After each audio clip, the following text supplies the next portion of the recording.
So we got the drummer in the band first, who plays on the My Arms Rehearse record. Yeah. And we were a three-piece on that recording, even though Mendes, the bass player, joined shortly thereafter. So I played bass.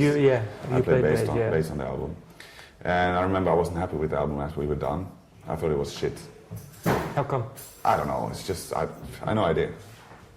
Just didn't match my expectations. Okay. But after a while, I really got into that album, and now it's one of my favorite albums.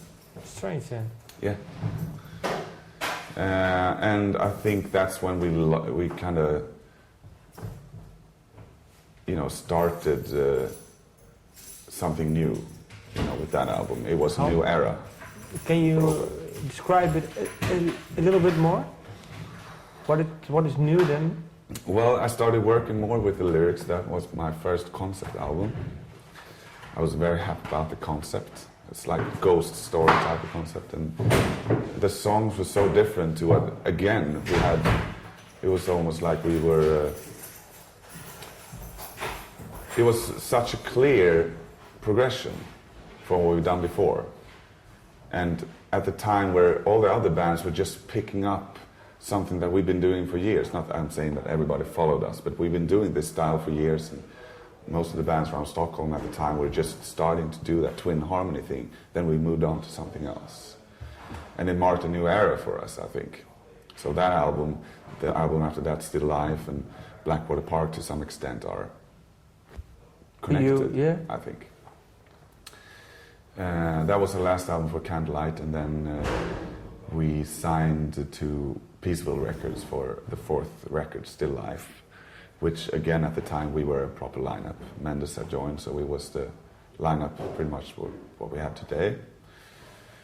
Recorded the album in '99 or something for Peaceville, and we're very excited because Peaceville was one of those labels that we've been, many of their bands were our favorite bands, like Paradise Lost, My Dying Bride, and Dark Throne and stuff like that. So we're quite happy to be on the label, but nothing really happened. And as soon as we put out the album, there was some kind of contractual agreements that came to an end between Peaceville and Music for Nations, who was the distributing label for Peaceville.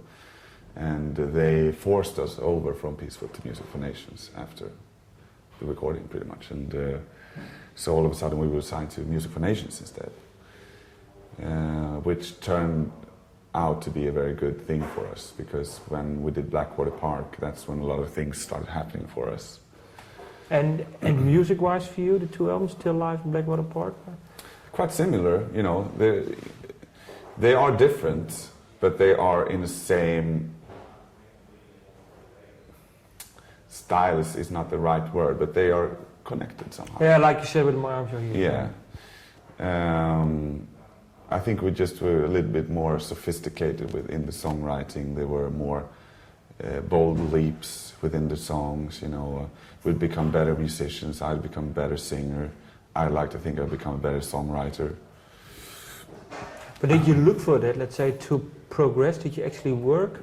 Or was it something that just by doing it that much, just by exploring more, that you became one? I think so.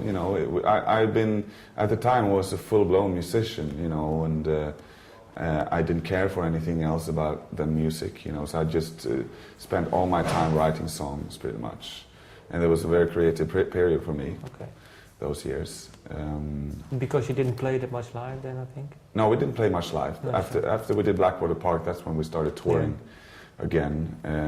We did tours of Europe, and we did our first North American tour. And we saw that, wow, people like us, we have something here, we should do this more.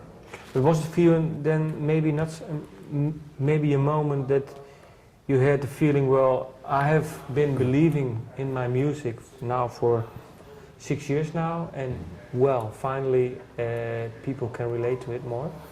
Because normally when you just work on your own music, then you don't know if you follow the right path.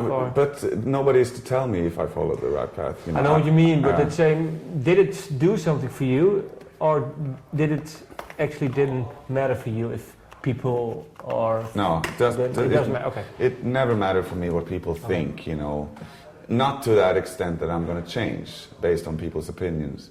It's always been a case of us pleasing ourselves musically. You know, that's what's, to this day, it's the only thing that's important. And the fans and the good reviews and whatever good, nice things that's said about this band is just positive side effects to us just doing what we want to do. But what if you get bad reviews? We get bad reviews. No, we do. yeah, but... Oh, yeah, I know what you mean. We don't get that many, to be honest. But, you know, I can get irritated and, you know, maybe, but I'm more like, why the fuck, you know, you don't understand if we get a bad review. And we have turned into what I guess is considered a band that you either love or hate. Yeah. But, you know, for me, I'm also emotional about my music. You know, it's a good thing if we create some kind of emotion at least, regardless if it's hate or love. And mostly it is some kind of worship for this band, which obviously I'm happy about, but it's not going to change us. It's not going to change our perception about things. So... Yeah, then we have Deliverance and Damnation, I think. They're also connected together, I think. Yeah, we recorded them at the same time. Yeah. And that was my decision because Blackwater Park was a very successful record. It was, on a small time level, our breakthrough record. So I guess a lot of people expected us to do another album like that and to just play it safe or something. But I didn't want to do that. I wanted to shock people and give them something that they didn't expect. So we did the 2 albums. One very, very heavy and kind of hard to penetrate, Deliverance, and then one mellow, more song-based record in Damnation. But it was very interesting, although very tough recording. And at times I felt it was a bad decision to do that. But while recording, I think, because it was so much work. And we've been doing the last, since Still Life pretty much, we've been doing the albums without any rehearsals. And I haven't been done with the songs in time for the recording.